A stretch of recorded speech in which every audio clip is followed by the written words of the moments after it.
Broadcasting from the commodity capital of the world, Zurich, Switzerland, this is Insider's Guide to Energy.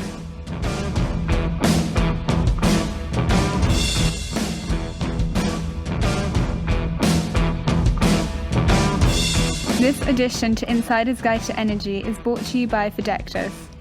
Go to www.fidectis.com for more information.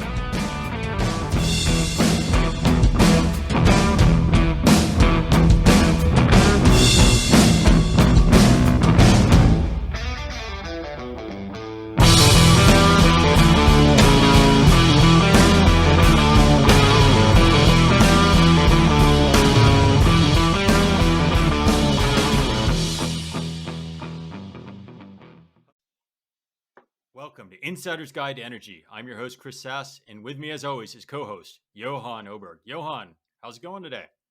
Sunny greetings from Switzerland. Finally, the summer's here, and we're approaching a new H2. Eager to go, both on the podcast and my day-to-day job. How you been doing? I've been enjoying the 1 week of summer we're having this year in Switzerland. It's the first time I don't think I've seen rain in 24 hours. It's been a great summer so far for 24 hours. As my kids start school next week, I consider it the end of summer. So it's a bit of a short summer this year. I'm longing for a real summer. So, but what I am excited about is getting the podcast out this week.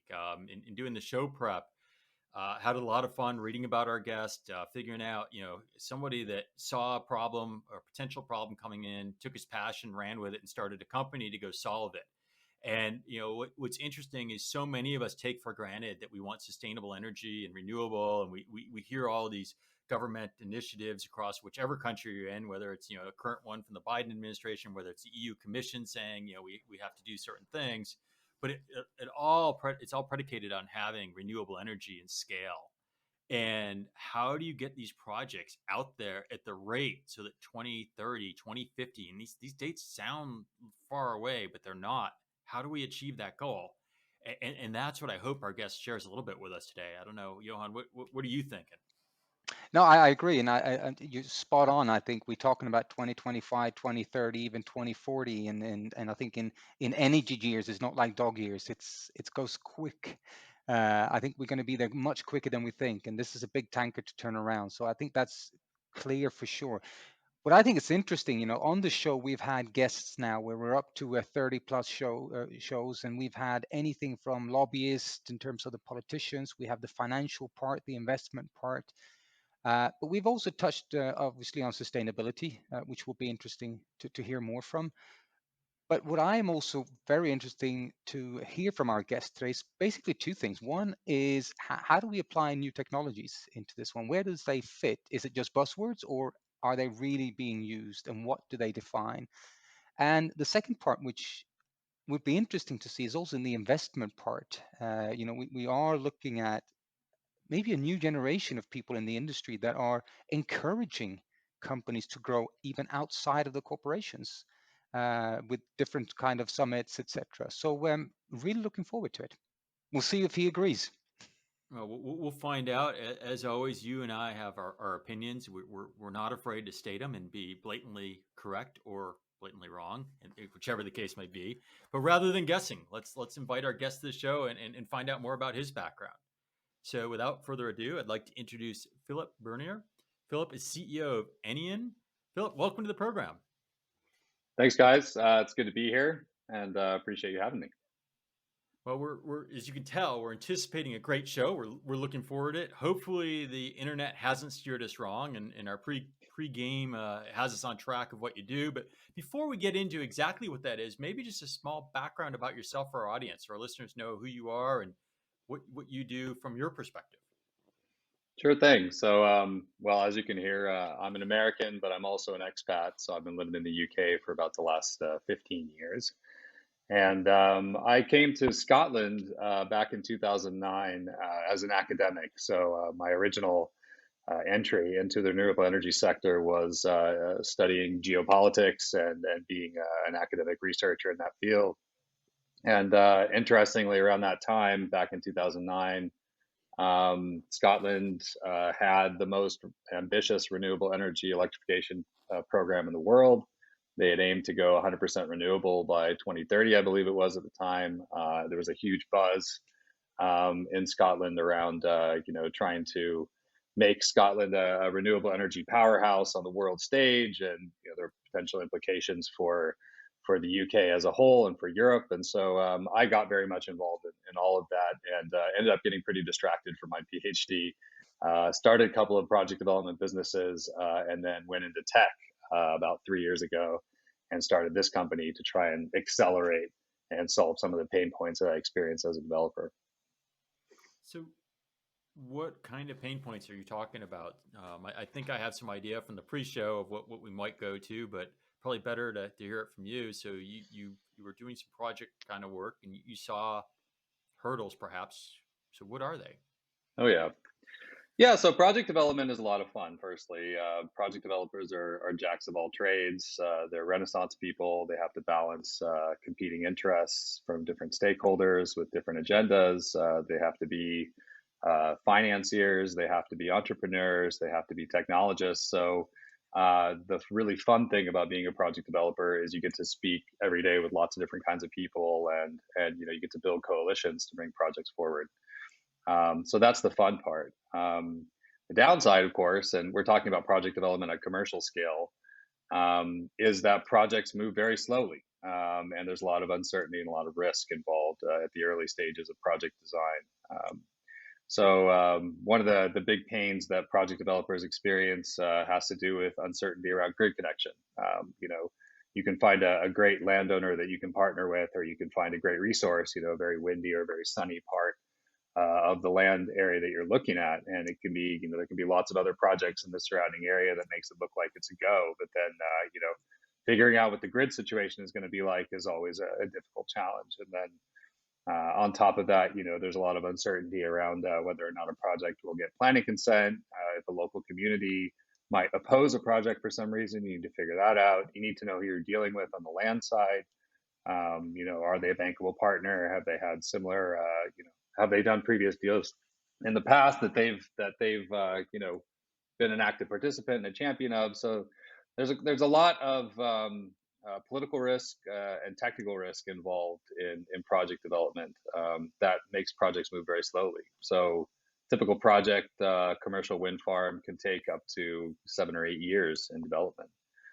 Even though it might only take 6 months to construct. And of course, that's a really long time. And, we don't have time to spare if we're going to meet the ambition set forward by the Paris Climate Accords. So in terms of these projects and the scope of the projects, I think it's pretty clear it's not small projects. There's a multiple of stakeholders involved. Who do you contact? Who is your main guy, so to speak? Are you who hires you? So in my career as a developer, I'm in tech now, so we sell software. But in my career as a developer, we tried to identify landowners using data. We tried to basically take a data-driven approach to finding out good areas to do projects. The big gap for developers, doesn't matter if you're working for a small or a large corporate, the big challenge is that you typically don't own the land where the site's being developed. So you need to have some kind of engagement with the person or corporation that owns that land. And in the UK, a lot of times landowners are difficult to identify. They have different structures that they use to manage operations on the property. This can be trusts, development trusts, or they can be private companies with their own revenue streams and their own business plans. When it comes to doing development at scale, you need to know who owns the land, where other projects are going on. Are those projects yielding competitively? Who's investing in those projects?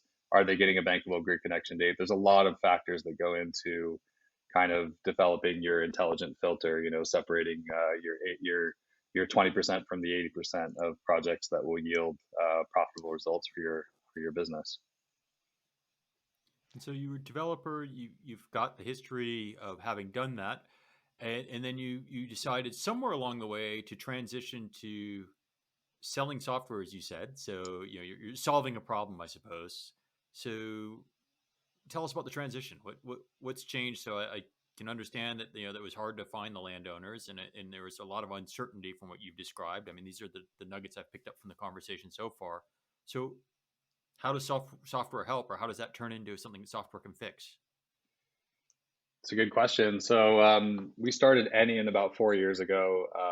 Myself, my co-founder, Varun Sharma, who was formerly with Bbox, joined me, and we built a group of people from software engineering backgrounds, investment backgrounds, and development backgrounds in renewables to try and tackle this problem. The very first thing that we did was we built a database, or we started building a database. And that database today has grown to be what is, to our knowledge, the most complete power networks data set in the world. We currently have data for grid maps and power plants in 195 countries. So we started with the data set, and what that data set enables you to do as a developer is it makes the power network visible, really for the first time. I mean, when you don't have this data, then the network is invisible to you. So it's hard to make interventions in a system if you can't see it. It's almost like a doctor, trying to evaluate a patient without having access to their vitals, without doing an X-ray. Like, you need to be able to see what's going on in the system to be able to make intelligent interventions. And so we first thing we did was we built this energy data set. It currently contains all different fuel types. In terms of the grid network, we have substations, transmission towers, buses, high voltage lines. You can zoom in and click on all that stuff to get information about each individual feature. And then we have EV charging stations, hydrogen power plants or hydrogen storage plants, and then also increasingly battery storage plants as well. So that data set is kind of at the core of our software. And then on top of that, we've built a workflow platform that basically enables a project developer to manage all of their tasks, files, and financials, as well as explore the data set simultaneously. So it's kind of it's an all-in-one dashboard that enables a project developer to do everything that they need to do, but online in the cloud in collaboration with whomever they choose to involve in their portfolio. So is it providing real-time sensor data from these points on the map? So in 100 and some odd countries, you basically have Internet of Things kind of, or control data for all these devices, so you can see what's happening? Or is it just saying what's there? It's just saying what's there. It's much more like Google Maps. So Okay. the interface itself actually looks a lot like Google Maps and is also searchable in a similar way. So it looks like Google Maps, but it's got, instead of just having topographical data and information about different building and rural features in a particular city or region, it also has the entire grid network mapped. It has all the power stations mapped, and Overlaying increasingly. the physical map then. That's right, overlaid on the physical map, and it's all clickable and searchable. So it's kind of like Google Maps for energy in a way. You can zoom in, you can see exactly what's going on in a particular subset of the network. You can click around on all the different features of the network and see who owns what the capacity is of a particular feature. If there are any potential competitors or partners that you might work with on a particular site. So it is literally just making the system transparent and visible for the first time. So is this for a developer? Is the software even for larger developers, so smaller, or is there any differentiation here if, in terms of size of the some of the larger ones have all the resources they need and some of them might not? And do you see any differentiation, or is this really an asset for all of them? We're mainly targeting the sort of commercial, smaller to mid-cap developers with the software, and that doesn't just include the developers themselves, but also includes anyone who's investing in development or in construction. So our target market are basically mid-cap, distributed generation players that are involved in the distributed market. Super large, offshore wind farms or really massive utility scale solar arrays. They can use the software to manage those projects, but really the software is built for volume. So if you've got a pipeline of, let's say, 30 to 100 projects that you're trying to evaluate, and you're trying to, figure out what your top 5 projects are going to be, and filter those down, and focus all of your team and your tasks on bringing those projects forward. Our tool is incredibly useful for that. And then it also enables you to interface with all the different stakeholders you need along the life cycle, which includes investors as well. If you're an investor with a portfolio of projects and you're investing in development and construction, you can also use the software for your portfolio management. So out of interest, we've had on the show a bit in terms of maturity on digital. Some countries are ahead, some countries are lacking a little bit behind, some regions, etc. Do you see adoptions of software? Because I assume this has been done manually before in one way or the other, and then you see any differences between regions of adopting to this kind of software? Because it's fairly new. This is a new way of working. Do you see any differences between regions?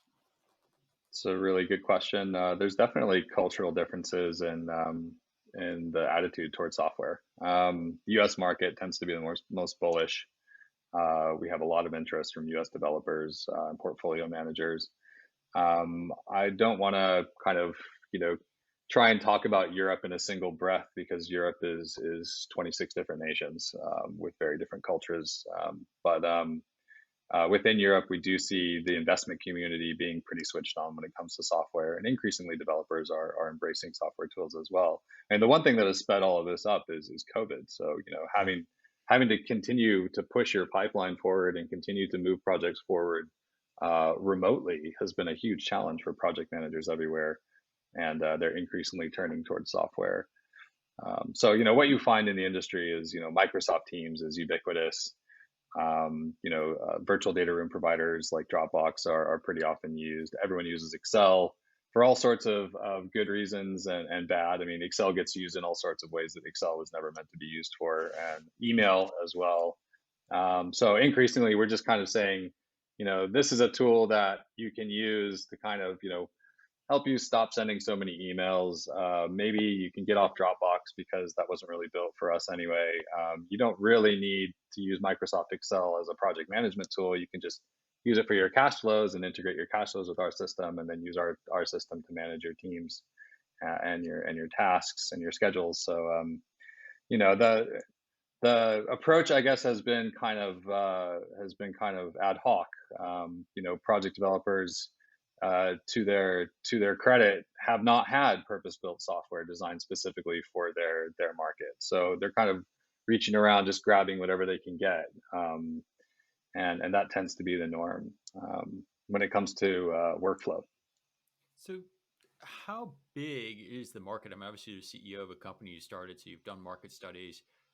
What is the market like? How are we at a stage where there's still not consolidation, lots and lots of small projects kicking off, or is it kind of in like agriculture where we've consolidated a few huge conglomerates that are building big farms? I mean, where are we in the stage of the energy business for renewables right now?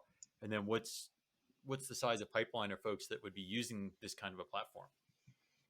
That's a fun question. So interestingly, renewables, because of the nature of the resource, it's really hard to vertically integrate a renewables business, because renewables is inherently distributed. So you generate and consume power on site. So the distributed nature of the industry means that even if large players want to try and consolidate, they're still at the behest of local players, because it's the local person or local trust or local organization that owns the land or the asset where the solar or wind farm is being built. So because of that, smaller players will always kind of hold the keys to the market. And the distributed nature of renewables means that it's boom time. New companies are cropping up all the time to do development. Commercial real estate is increasingly looking at how they can get in on the game. Oil and gas are under pressure to start pivoting and diversifying their portfolios and doing more renewables. So it is kind of a feeding frenzy at the moment, and we're fully poised to capitalize on that. The interesting thing as well, I guess, is that from a kind of volume point of view, we do see that larger projects, while they tend to be the ones that are more visible because they get more press are not really the norm. It's the mid-cap market that seems to be accelerating. And that's simply because, there are more opportunities in the smaller cap space. The larger opportunities quickly get identified and developed by the larger players. But the volume, the scale for the market is kind of in the mid-cap range. What defines mid cap in terms of, I don't know, euros or dollars? Capacity. Yeah, capacity. Okay, so what size projects mid cap then? Yeah, so a mid-cap project, so it'd be different from solar or wind. A mid-cap project in solar would be sort of anything above 100 kilowatts, 100 kilowatts up to 20, 30 megawatts of solar is kind of mid-cap. Beyond that, you get more into sort of utility scale. And then for wind, it could be a megawatt all the way up to 20 or 30 megawatts. So if it's $1 million a megawatt, then you're looking sort of between, $1 and $30 million for a project, maybe slightly larger if you've got some kind of hybrid solution where you've got storage on site. I don't want to anticipate where the conversation is going to go, but there's another interesting piece to this, which is who's taking development risk on the investment side, and that's also something that we talk about a lot at Enian. So you come across you mentioned a little bit in terms of the mid cap on the small one, which, if I understand it correctly, we're starting to see quite a few, let's call them new players on the market with none or limited knowledge around energy. If you're real estate, you might have focused somewhere else. How is it to work with these guys? Traditionally, you had the big utilities. They know what they do. They have done this this is their living. And suddenly now you have a new branch, which are branching out into something new. And do you see any differences, positive or even challenging? Well, yeah, I mean, you will definitely have project developers, project managers who have been in the business for 10, 20 years who will tell you that, the way they do it is the best way. And there are lots of different project methodologies that project developers pursue. And, a lot of that stuff you can't automate. So, the software that we've built is designed to allow a sophisticated project development firm to adapt their process to the cloud rather than trying to impose some kind of process upon them. That said, we offer templates for new entrants. So if you want a sort of custom built, ready to go template for a solar PV or wind project at commercial scale, we have that in the software. So if you're wanting to do a solar project and create that very quickly, you just click the solar template and it gives you a pre-populated data room with all the different folders and subfolders that adhere to a typical due diligence process. It gives you a schedule set up with a list of tasks of things that you will inevitably need to get done. And then it gives you KPIs on the financial reporting dashboard and the technical KPIs as well that you would need to configure to track the project along the life cycle. So we try and give new entrants a leg up, a kind of best practice structure to get started quickly, while giving the more sophisticated players the flexibility to basically use the software to run their own process.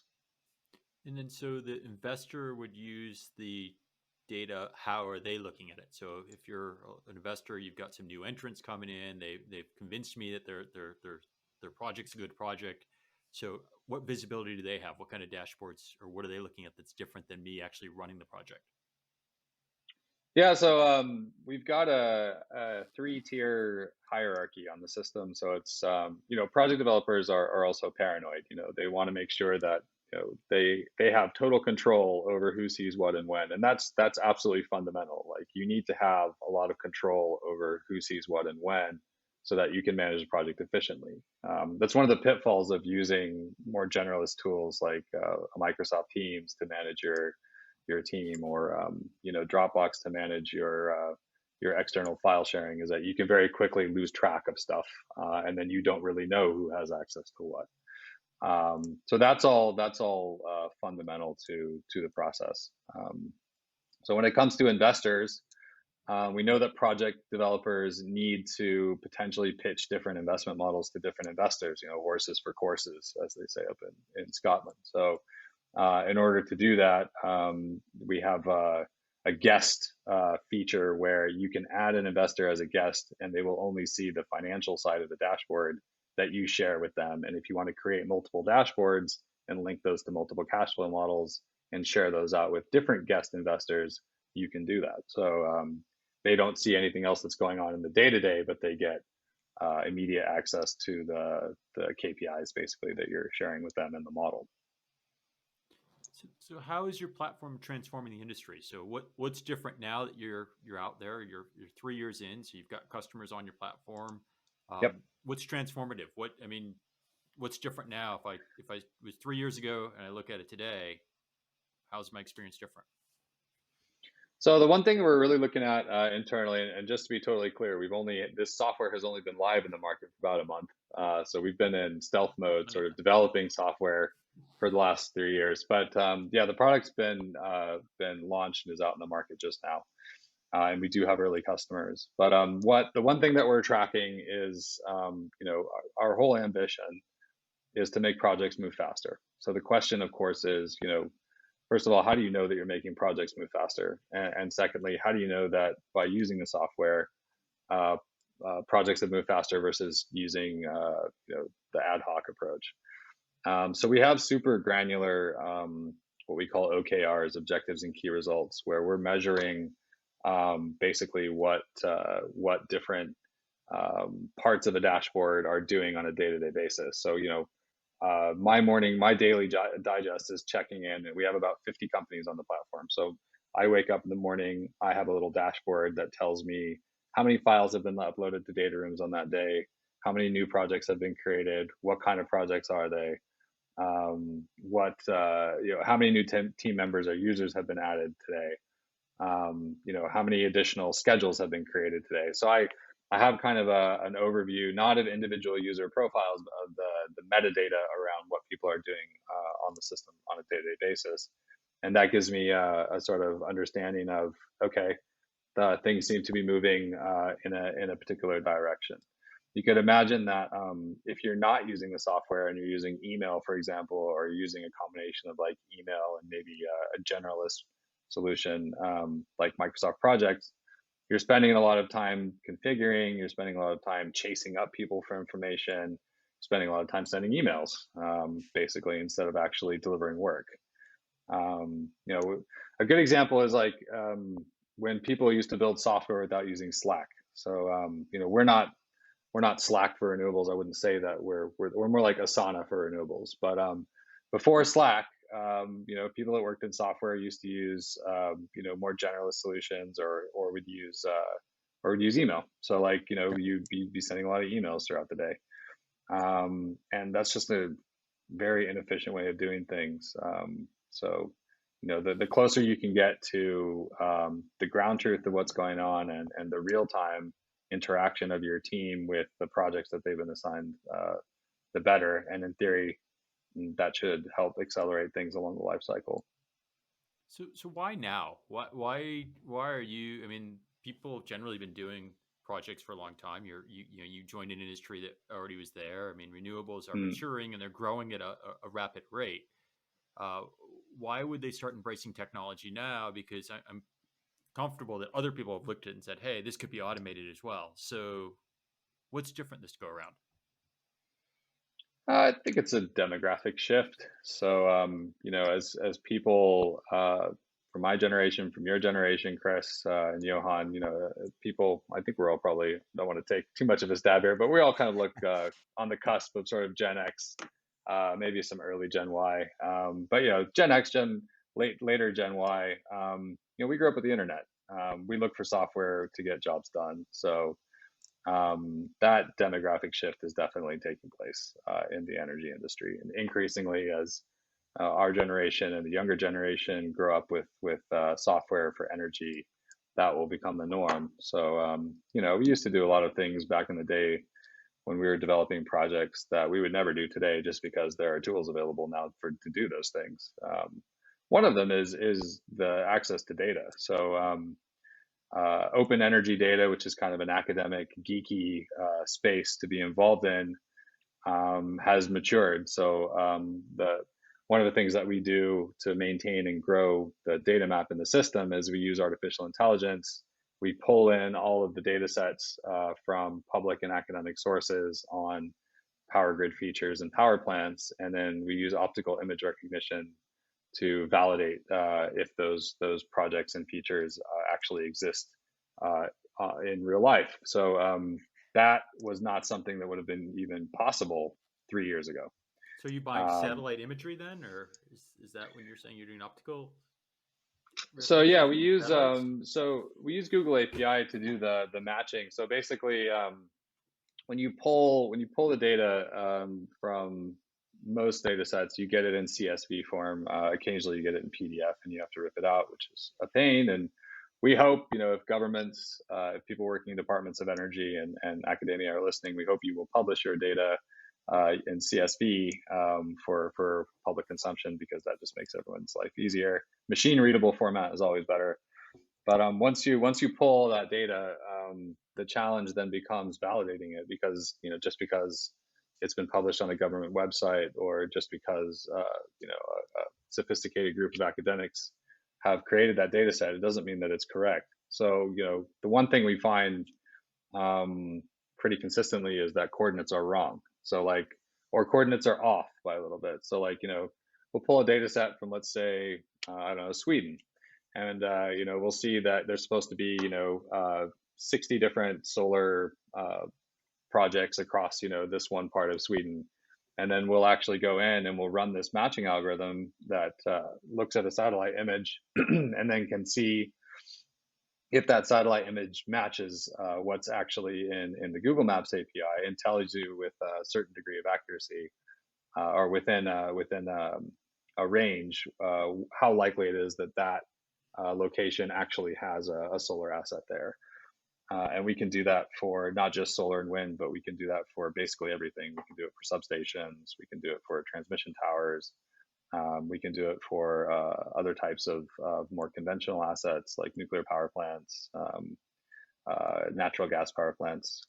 Coal and hydro, stuff that's less refractory, is more difficult to identify. But one of the reasons why, in addition to demographics, software is becoming kind of more common and adopted in the energy sector is just because of the trend, because software is now available to do this, whereas in the past it wouldn't have been.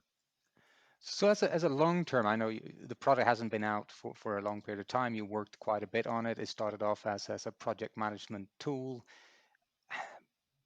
I always kind of have the analogy towards AWS. You started off kind of as the bookshop of the internet, and now it's transformed to kind of dominating it. You're gathering all this data into your platform, both the official data that is available, but also all the projects that comes into us. Surely in a matter of time, you will have a gold mine of data in terms of deploying renewable energy across. Do you see other opportunities, or is that stage 2 somewhere else? Yeah, I mean, I guess it's one of the things that's interesting is to see what people want in addition to what's already there. So one of the big things that keeps coming up is climate risk. So increasingly, climate variables impact the grid. So one of the things we're looking at doing at the moment in cooperation with a large insurance company is adding additional climate risk variables into the map, so that you can see areas of potential flood and fire risk on top of the other data sets I've mentioned. So that's one area that increasingly seems to be of interest to all the different stakeholders that we work with. So you described a kind of one-stop shop is, I think, the way your kind of intro was. Make it easy for the developer, have everything there.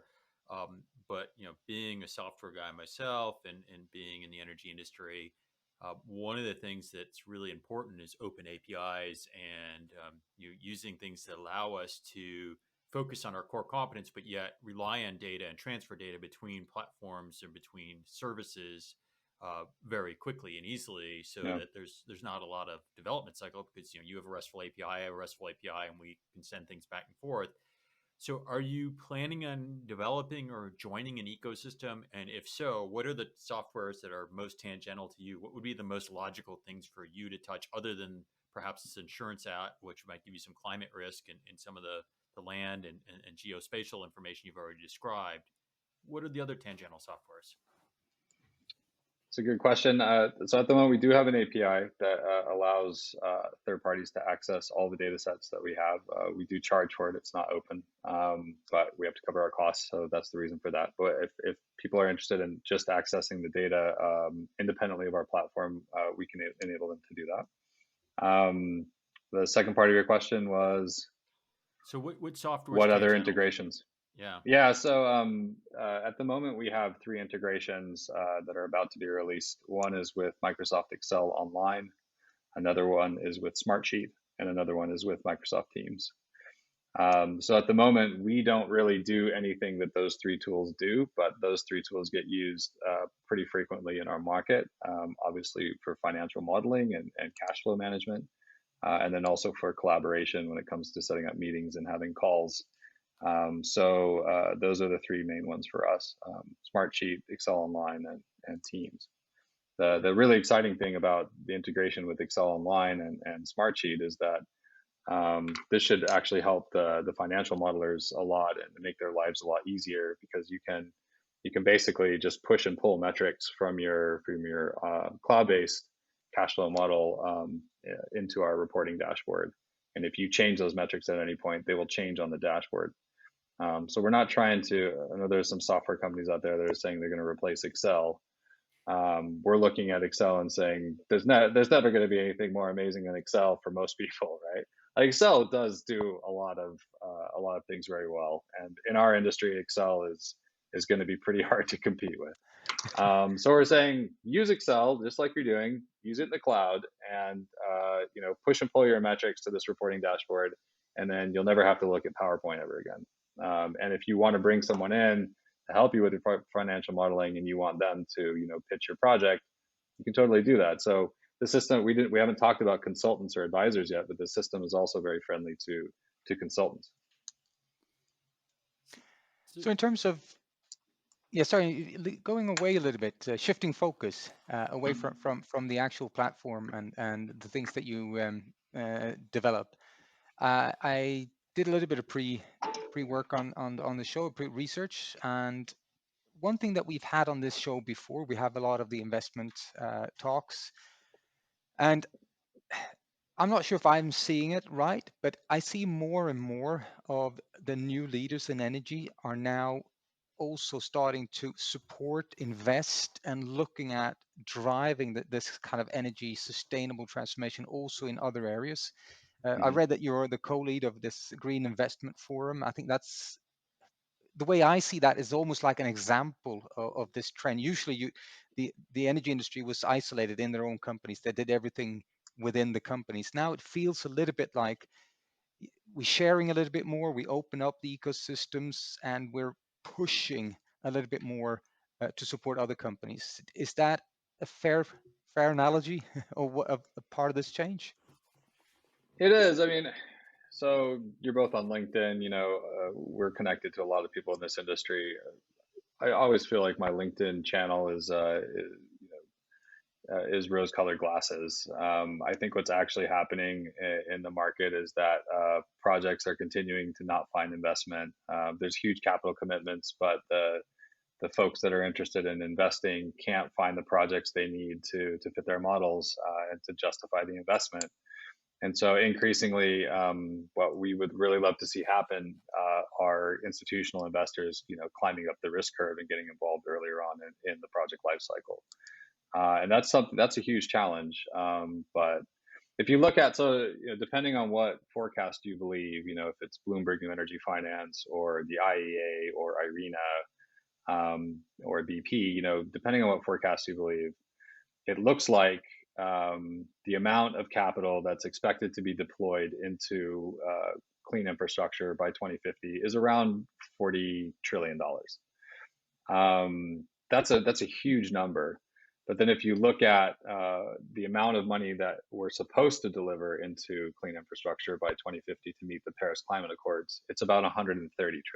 So there's a $90 trillion gap in what is expected to be delivered in the best case scenario versus what needs to be delivered to stop our planet from imploding. That's a significant gap, and I just don't see how we're going to be able to deliver unless institutional investors get more comfortable with the risk profile of renewable projects earlier on.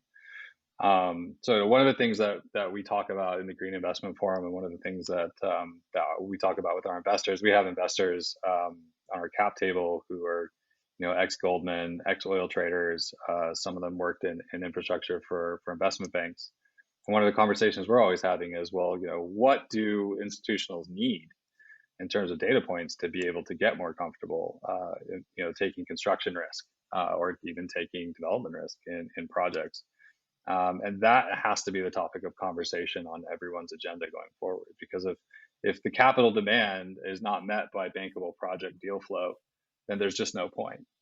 If you can't get these projects to adhere to the due diligence models that institutionals require, then they will not attract investment. And pension holders don't want to see their pension returns reduced or derailed because suddenly there's a green agenda, and that means that your pension is yielding 3 or 4% less per quarter than it was when there wasn't a green agenda. So these projects have to make money, and they need to make money.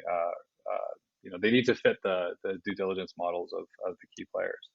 An interesting pension fund, just for a case study, the Canadian Pension Plan, or CPP, are doing some interesting stuff in this space, and listeners might be interested in checking them out.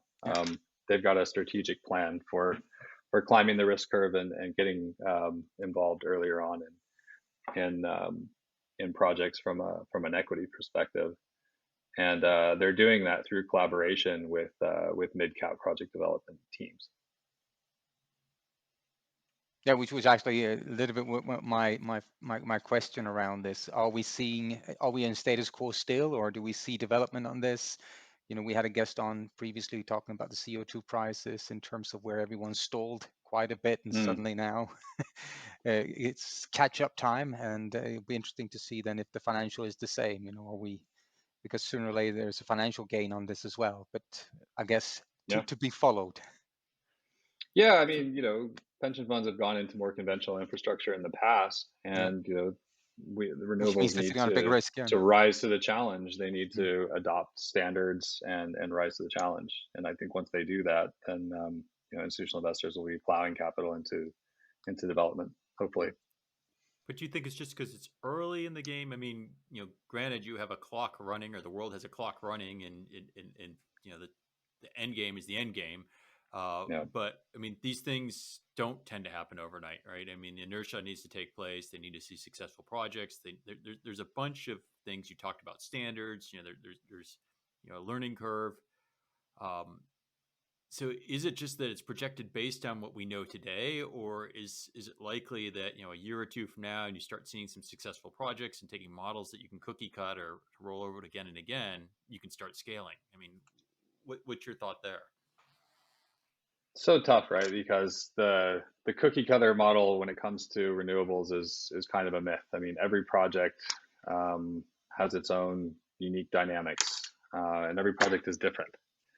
But you and policy regimes quantify the are risk, different. though, right? I mean, you can quantify different risk, whether it's landowner risk, whether it's risk from the environment, whether it's risk from, I don't know, the local grid, whatever the risks are. I would think over time you could categorize and qualify each of those elements and put them into models that then work, that then I can develop an investment strategy based on a model, right? And even though I might have 15 variables that change from site to site, I would think that there's enough commonality that I could cookie cut in that sense, right? Maybe not exactly no two sites are the same, but the principles ought to be the same, right? The fundamentals. Maybe I don't understand. Okay. No, that's 100% correct. So that's, you see that in the US market increasingly. You see that in Europe to an extent. You see very sophisticated project development firms being able to increasingly roll out projects at scale in a similar range. One of my favorite examples is C2 Energy Capital, which was a project development business run by Richard Dover and his co-founders in New York. They recently got acquired by EDP Renewables. But they were able to achieve that. They were rolling out sort of rooftop solar in the sort of 700 kilowatt to 1.2, 1.3 megawatt range in cooperation with retailers, stadiums, sort of large commercial asset owners with big vacant roof space. And through a very diligent and very hardworking team with good backers, they were able to kind of cookie cut and roll projects out. I think the case studies are out there. It's just a matter of people looking in the right place and seeing what is possible. And the U.S. market is dynamic and diverse in its own right. It doesn't have a national or integrated grid network, so to be able to do that in lots of different states, which they did, is pretty impressive. And so, yeah, you would think that, sooner rather than later, we would see sort of common adherence to a particular model or set of models that tends to work. So does your day job help that then? The platform that you released from your company sounds like you're trying to normalize what can be and provide the thought points, at least, right? You sounded like you had an outline of the workflow that you would recommend looking at. Yeah. So it would seem that as your product matures, so if you're at 1.0 right now, or virtual 1.0, whatever your product number is, but Yeah. I'd assume that over the next year or two that your corpus of data just gets better and better. And then just by having your 50 users turn into 100 users or 50 users for 12, 24, 36 months, that the knowledge and experience would grow rather exponentially. Yeah, that's the dream. I mean, it would be awesome to see, our tool being used as a best practice tool. The one thing that we've been very careful not to do is try and impose any kind of standardization on the market, because we know that project developers are very proprietary about their process. And that's based on experience, and we don't want to intrude on that. But as I was saying to Johan earlier, the system is flexible, so you can start a project from a template and use that template, which has a best practice model built into it. You can choose to ignore that template and create your own model, or you can choose to use that template and tweak it. You can tailor it to your own model. So increasingly, we're looking at addressing that through templates. At the moment, we have a solar PV and a wind template, but we want to segment those into different levels of project, different scales of project. We want to have templates that enable hybrid models to be built. We want to have templates for other project types like storage, which is one we're working on at the moment. EV charging is another one we're looking at the moment. So yeah, that would be the dream. If we could say to the market, if you're not using Enian to do this, then you're not doing this the right way. That would be great. Certainly at the moment, if you're not doing stuff online, if you're not using software to drive your process, if you're not using data to drive your process, then you're going to be inefficient. You're going to be slow. You're going to be behind the curve. You're probably going to be spending a lot of money in development that you might not otherwise be spending. You might have extra hires that you don't need. What gives your customers competitive advantage, right? So the reason you would keep that proprietary information close to the vest is for whatever your magic formula you think is going to be more profitable than tipping someone else off, or maybe my time to market is going to be quicker, or whatever my logic would be there. So if everyone starts using a common tool, does that change that a little bit, or how do you remain that competitive? Is it just the geography at that point that whoever tied up the land first has the competitive advantage, because you're probably not going to have two wind farms in the same spot, or is it whoever gets to the market first and delivers the energy? I mean, how is that going to work? And so much of project success is determined by yield, right? So you have your models and you have your approach, and then you have reality. And so increasingly, those who are good at designing projects which actually yield or get close to yielding what they were forecasted to yield are the winners. And that's increasingly the case in a market where you have increased competition and falling costs. So there are tools that can be used to help augment that process that are separate from Enian. Feasibility modeling tools like PV-Syst, for example, can get used to help determine, to produce more rapid and reliable solar forecasts. So software definitely has a role to play there as well. I know DeepMind have been working on trying to predict the wind. So they started with protein folds, and now they're looking at trying to predict the wind, using superpowered AI. So that's obviously something that's going to be harder with climate destabilization. But outside of being really really good at using data to drive your yield forecasting and then actually building a project that yields what it's expected to. Competition is driven by who what kind of opportunities you can get access to before anyone else, and then your skill, your adroitness as a developer, and being able to lead a team towards objectives. It's really very human in that sense. And so what our software can enable you to do is to do all of the things you're already good at doing, but to do them online, which saves you a lot of driving around, saves you from sending emails, sends you from having to make extra phone calls. All those little time wasting things that you may not even realize are taking up half your day are sort of little jobs to be done that we can eliminate. Going forward, we hope to make great project developers even better, and new project developers get a leg up on market knowledge faster. So we're running out of time. As always, we can't stop. It's always difficult. We probably have 100 more questions, but we don't have the time, unfortunately.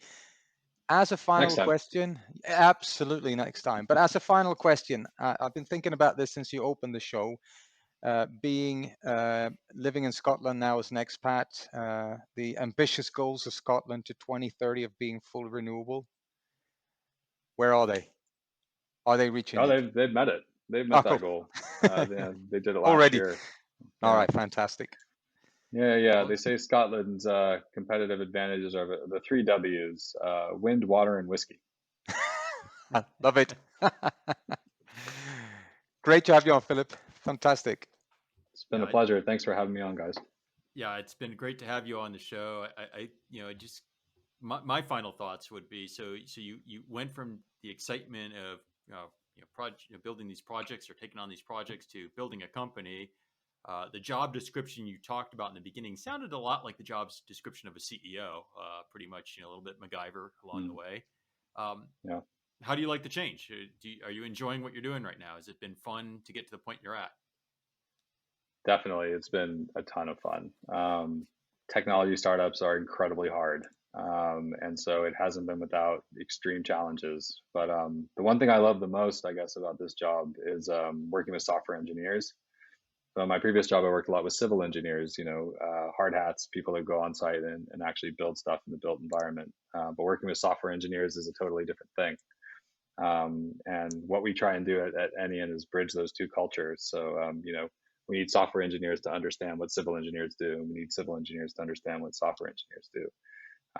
So that's a lot of fun, and I get to tell a lot of stories. So I've got a lot of stories from my project development days that, after a couple of beers, are pretty funny. So we try and communicate through stories and through experiences, and try and give engineers on both sides insight into what the other world experiences on a daily basis. So that's the thing I love the most. Well, cool. Well, I'm glad you shared a bit of your story with us today. It's been fun, the journey, hearing about the company you've built, a little bit about where the industry's at.